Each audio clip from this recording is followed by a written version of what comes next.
No livro dos Evangelhos, também no livro de Mateus, capítulo 4, do versículo 17, Jesus ele fala sobre o arrependimento. Especialmente quando a gente lê o versículo todo, a gente está escrito, versículo 17. Desde então começou Jesus a pregar e a dizer: arrependei-vos, porque é chegado o reino dos céus.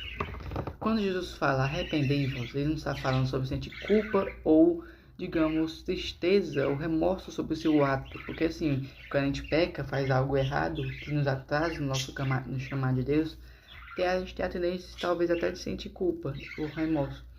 Até que assim é normal a gente sentir tristeza, às vezes um pouco, sentir até um pouco de raiva às vezes por causa do pecado que a gente cometeu. Porque o pecado em si, como lemos em Romanos,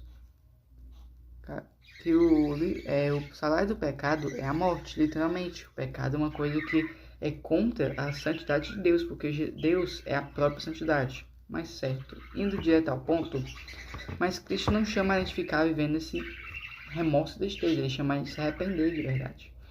E Cristo, ele perdoa nossos pecados e nos liberta do pecado. Ele leva a não ficar no tristeza e no remorso, mas sim no arrependimento. Mas vamos direto ao ponto, o que seria arrependimento? Quando a gente vê a palavra arrependimento em grego seria metanoia, mas indo pelo verbo seria metanoia. Na verdade, metanoia, que seria no verbo. Então, assim, quando a gente fala meta, seria mudar, noia seria pensamento, digamos, opinião e mentalidade. Noia seria pensamento, opinião e mentalidade. Então, combinando esses dois, seria uma mudança de pensamento, opinião e mentalidade. E também, sabe, você vai ver que quando a gente fala arrependimento, não é só sentir remorso ou culpa de alguma coisa. É mudar, é mudança. Você vai ver que Jesus chama, parece que Jesus chamou, por isso que ele morreu na cruz para pagar os pecados, para a gente poder se arrepender e sair do pecado.